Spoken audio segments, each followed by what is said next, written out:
Please be advised that the views and opinions of the host and guests do not reflect those of the station, the management, and its network. Sa barangay tayo, ikaw at ako. Sa barangay tayo, wow. Sa barangay tayo, ikaw at ako. Nagbibigay ng aral sa mga kagawad at kapitan. Sa barangay tayo.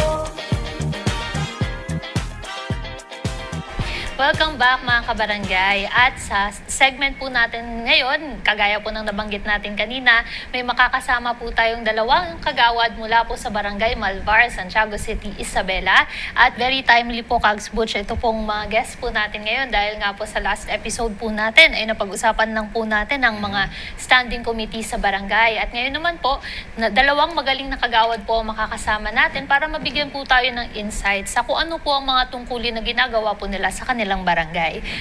Without further ado mga kabarangay, ipapakilala ko na po sa inyo si Kagawad Rodanson Agiatan at Kagawad Jonathan Olipas ng Barangay Malvar, o mas kilalang Kags Odan at Kags Onat sa kanila pong mga barangay. Welcome po. Welcome po. Welcome po. At maraming salamat po na napilit po kayo ni Kap Sunny na mag-guest po dito sa ating show. Alam nyo mga kabarangay, kasama ko siya ni Kap Sunny Santiago. Opo. Minabuti na nating intervene sapagkat minsan lang tayo magkaroon ng mga Yes, kagawad from the far-flung provinces of the Philippines. Yes. Kasi gusto nating marinig din ang kanilang, marami tayong naiimbitang kagawad din Opo. Kaya lang puro mga taga-NCR. Ngayon na lang ulit, this year, na nagkaroon tayo from the province talaga. Opo. Kaya umpisahan na natin, alam natin na yung mga hagawa sa mga probinsya mas gwapo talaga kaysa sa mga taga-NCR. Kaya umpisahan na natin yan kay Mayang ang ating mga tanong sa kanila. Opo, Kags. Kags Onat at Kags Odan, pwede niyo po ba kaming kwentuhan sa kung paano po kayo nagsimula na magsilbi bilang mga civil servant, public servant po sa inyong lugar, sa Barangay Malvar? Ako SK, bali dati akong SK Kagawad. Tapos naging SKOIC din ng 4-6 months, at ngayon sa tulong ni Kap na SK, takong kagawad para ako alam kong may potential ka din na maging kagawad. Kaya sige po Kap, sabi ko, pero di ko po yata kaya. Kaya mo yan, sabi ni Kap. Yun lang naman ang kanya. Kaya mo yan, laging kaya mo yan, sabi. Bago kay Kags Onat, gusto ko lang matanong si Kags Odan. Paano, iniisip mo ba na para sa politika ka? A few years back, kasi tumakbo ka ng SK, pero sinabi mo nga na kinaya mo yung pagiging kagawad, tinulungan ka ng iyong kapitan. Planado mo ba lahat to, or napunta ka lang talaga sa public service? Bali sa akin po is hindi talaga planado, dahil asa Baguio pa ako nung nagre-review para sa aking course na criminology. Tapos may nagsabi sa akin, tumatawag na, halika muna, uwi ka, mag-file ka ng SK Kagawad. Pero ang pinupus talaga nila, SK Chairman. Kaso ayaw ko, hindi ko alam yan, wala akong alam dyan sa politics. Tapos yun, sige, papayag ako, pero SK Kagawad na lang para check ko lang kung kaya o hindi. Yun lang naman. Ano po yung pinaka naging dahilan kung bakit kayo napapayag na tumakbo bilang SK Kagawad? Wala naman po, basta kinulit lang ako si mama. Tinanong ko rin yung mama ko kung okay lang. Sige, andyan naman na, kung SK Kagawad lang naman, sige, mag-file ka ng COC mo para subukan mo rin kung maganda o hindi. Kung ayaw mo, di huwag mo na ituloy sa akin. Kamusta naman yung naging experience nung unang ka sumabak? Siyempre, bago po siya sa larangan ng pagiging isang Haharap sa barangay tao. official, harap sa tao, tutulong po. Kamusta naman yung Sa experience? totoo lang, isang mayayain talaga. Hindi ako nagsasalita sa mga tao, ganun. Pero hanggang ngayon ni mayayain, pero kinakaya naman na kung pakonti-konti is okay na. Tapos yung mga sabi ng mga tao sa akin na mayayain ako, ganun. Okay lang naman dahil totoo naman talaga. Pero ginagampanan ko naman na aking trabaho. Yun naman po yung Yeah. importante. Yes, yun ang importante. Kayo naman po, Kags Odan, ano naman po yung naging simula po ninyo sa pagiging barangay official? SK, kung di nyo, di nyo matatanong, sports involvement po. Kasama ko po si Kapitan. That time, nagkataon pong wala po kasing SK Kagawad, yung isang chairman namin. So kami po parang volunteer, SK volunteers po. So dire-diretso lang po yung mga pagtulong namin that time. Nung panahon ninyo, volunteers pa lang. Yun ho siguro yung panahon na yung mga kagawad, sila mismo nag-elect ng kapitan nila. O yung, wala pang honorarium ng time na yun? Wala pa po, Sir Boots. That time. Okay. Tapos ngayon, tumakbo ho kayo ng kagawad. Yes, Sir Boots.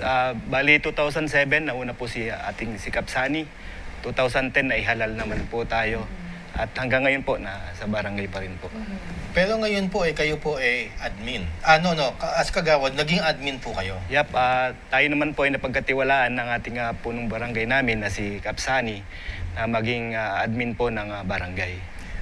Okay, may tanong ako SK sa admin kasi alam ninyo mga kabarangay, bihira sa probinsya at marami nagtatanong ano daw yung admin, ano daw ang trabaho ng administrator ng barangay. So nandito po ngayon si Kagawad Odan na para explain ano ba sa inyo sa Barangay Malvar ang administrator.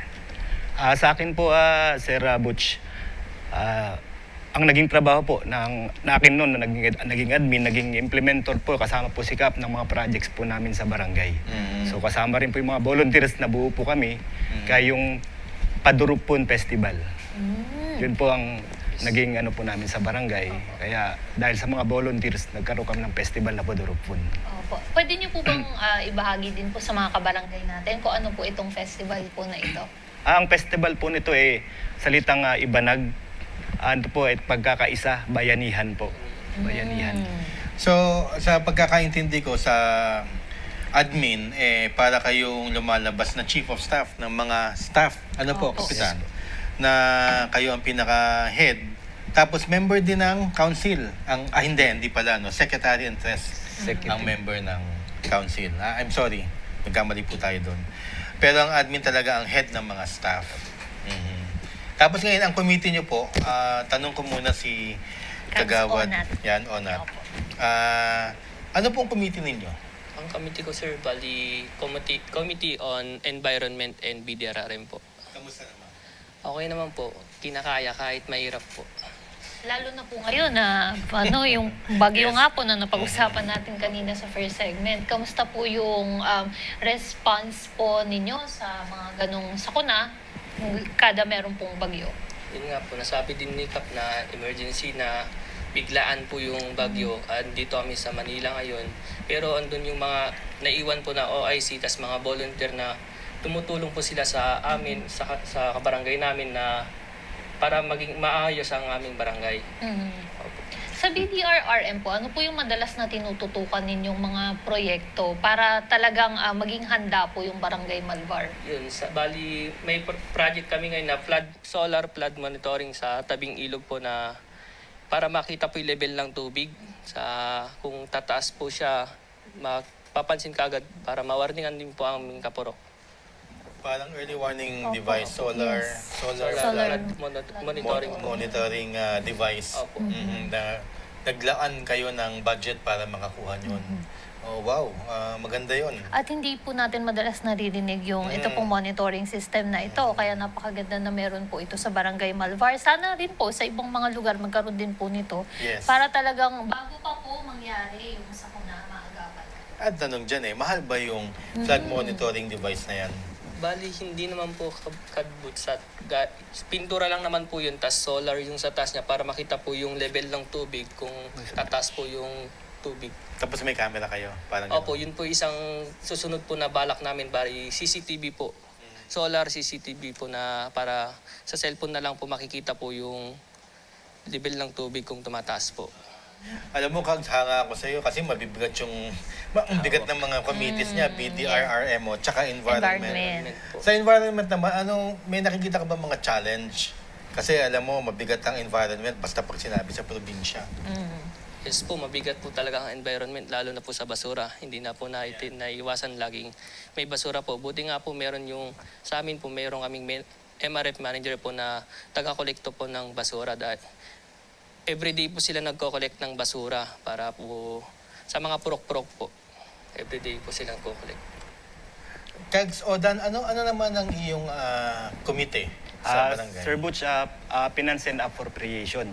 Wow. Eh, mabigat dito. Ito talaga, kailangan kausapin Opo, natin opo. to. Kasi yan ang talagang tinatanong ng taong bayan. Opo, opo. Sa APRO po, ano kung pinakatrabaho nila?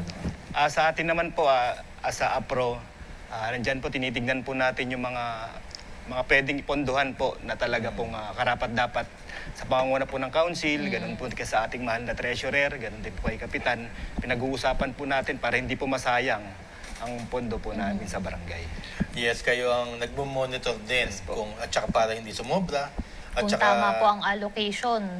per committee rin. Opo. Napupondohan naman ang ating mga komite. Mhm. Kasi ang appropriation at finance, pinagkaisa na yan kasi pera ng barangay yan. Oo.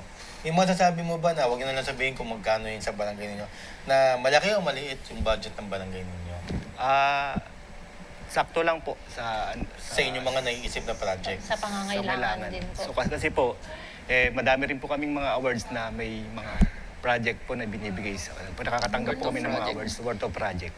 Kaya po, nasusustain po namin yung mga dapat naming pondohan na project po, na pondong galing po sa barangay. Alam mo, tatanungin sa yung dalawa na SK. Kasi si Cap natanungan natin way before, siguro last year pa. No? Ano ang proudest na masasabi ninyong achievement o project ng inyong barangay? Kahit marami, iyabang nyo na. Yan. Unang-una po naging main na project po namin sa barangay yung pagsasaayos ng daan ng mga kalsada po, kalye, eskinita na tinutukan po na ni Kapsani na ngayon po ay implemented at nagawa na rin po sa bawat purok-purok po. Barangay roads. Po. Pangalawa po, ang PB improvement po namin. Ano yung PB? Yung barangay hall po namin. Okay. Napaganda ninyo yung inyong barangay. Apo. Ano mga Katunayan po yung barangay cultural and sports po namin, yung basketball court po namin na pinagkukuhanan po namin ngayon ng income generating po sa namin dahil halos lahat po ng mga liga nagre-rent po sila sa court namin dahil napakaganda at napakaayos po. Yun po ang sinasabi nila. Yan, kabarangay, income generating. Kasi pag sinabi naman, sinong ways and means nyo? Ibang kagawad, ano? O meron kayong ways and means? Kagawad, isang kagawad po namin na parang pinakamatanda, nanay po namin si Yan. Ang ways and means kasi income generating committee. Yun nga, yun sa mga basketball courts. Coincidentally, may nagtanong po din na hindi naman sa inyo, no? May nagtanong sa atin, SK Mike, kung pwede raw maningil yung barangay sa basketball court na hindi naman daw nila pinatayo at sa homeowners at hindi na nagpaalam sa homeowners. Of course, ang sagot po namin doon, hindi ho yun ang tamang proseso. Ang tamang proseso dapat may agreement yung homeowners association tsaka yung barangay na maniningil ang barangay. Or parte, magpapalte sila sa kikitain pagka pinarerenta yung court. So, everything na transaction ng barangay dapat talaga may kontrata. Tama po. Kags, ano sa iyo ang pinaka-proudest moment mo sa barangay? Diyan sa iyong murang edad at dati kang SK at ngayon first time kagawad, ano ang iyong proudest moment? Yun po, bali kagagaling lang po namin dito yung solar power revolution po. Bali yung street light po namin may solar na po, tapos yung sa agri po namin Project Sibug po, bali solar din po yun na patubig po para sa mga tanim po namin na gulay. Ito po yung nakuha po ninyong awards sa Yan lang galing po, yes. Opo. Hindi mo naman pinababayaan yung mga SK na mga bago ngayon. No? Nagbibigay ka rin ng mga suggestions. Opo. Bali yung SK SK secretary po. Ngayon po, SK chairman na po siya. Yung SK secretary ko po. Ano pangalan niya? Batiin naman natin. Kay SK Frances Cassandra ay Marcelo po. Hello mga SK sa galingan ninyo. Yes. So, Meron pa po ba kayong nakikitang mga gusto po ninyong gawin para sa Barangay Malvar for the future o pag sinisimulan na po ninyong pagplanuhan ngayon? Actually po, nung matin po kami ng defend po namin sa solar power revolution, marami po kaming nakitang pang-innovation na pwede naming diyahin po sa mga province and cities. Especially po yung sports academy ng Iloilo. Yan po. Sa So mga- nagbe-benchmark din sila Yes, sa opo. iba't ibang barangay at malamang ma-apply nila sa galing nila, sa galing ni Cap Sandy Santiago. Mga kagawad, ano mga inyong mensahe sa inyo pong barangay at sa mga nanonood sa ating mga kabarangay sa buong Pilipinas? Yes, bali, ang mensahe ko sa aking mga kabarangay, mag-ingat po kayo dyan at lagi po kayong maging matyaga sa atin dahil kailan lang po nagkaroon po tayo ng bagyo at sa atin pa po yung center of ng bagyo. Kaya nagpapasalamat din ako sa mga barangay official na naiwan sa aming barangay na sila po yung tumulong sa aming mga kapurok. Ah, Gusto kag soda. Ganun din po, unang-una, nagpapasalamat po kami sa mga kasamaang kagawad, kagawad Anita, kagawad Shane, kagawad Fuentes, kagawad Lagmay, kagawad Toribio, na sila po ang nag-asikaso at tumingin sa aming mga kabarangay nitong dumaan na bagyo na si Christine. At ganun din po sa ating mga BDRRM at mga tanod, mga BHW, maraming salamat po at ibang volunteers po dyan na nakita po namin na nag-assist at tumulong sa evacuation center. Ayan po, maraming salamat po. Baka meron din po kayong gustong batiin bago po tayo magtapos. Sa akin, okay naman na po. Basta sa taga Malvar po, nakakabigla na ma-interview po dito sa barangay tayo. Mag-ingat po kayo dyan. Kayo po. Susulitin ko na rin po, SK Opo, at opo. Sir Boots. Sige po. Sa masisipag po namin mga BLO, mga BHW, mga lupon natin, mga BDRRM, especially mga volunteers po natin. Ganon din po sa mahal naming secretary na kasama rin po namin ngayon, ang aming secretary si Miss Jelay Taar. At ganon din po ang aming treasurer na si Marvinson Lagayan. At ganon po, ang mga volunteers po namin dyan na hindi ko na rin po iisa-isahin na walang sawang tumutulong sa aming barangay na walang kapalit. Nagpapasalamat po ang buong ang council sa pangunguna po ng aming number 1 na kapitan na walang katulad po sa aming barangay, Kapsani. Ganun din sa aming mga kabarangay, ingat po kayo dyan at sana po ay sama-sama tayong iangat ang ating barangay sa patuloy na pag-andar ng Malvar. Maraming salamat, Andar Malvar. Yes po, maraming Salamat salamat po, SK. Sana po ay makaulit po kami sa inyo sa next po ninyo na pagbisita. At saludo po kami sa lahat po ng ginagawa ninyo para po sa inyong barangay. At congratulations Yes, po. Thank you po. congratulations po. At mga kabarangay, maraming salamat po sa inyo pong pagtutok na naman sa isang araw na makabuluhang talakayan para sa ikagaganda ng serbisyong barangay. Sa ngalan po ng ating pambansang kagawad, Kags Butch Serrano, ako po muli ang inyong lingkod, SK Mai Salazar. Magkita-kita po tayo muli sa susunod na linggo. Dito lang Bigay ng aral sa barangay kagawad at tayo. kapitan. Sa barangay tayo, ikaw at ako. Sa barangay tayo, wow. Sa barangay tayo, ikaw at ako. Nagbibigay ng aral sa mga kagawad at kapitan. Sa barangay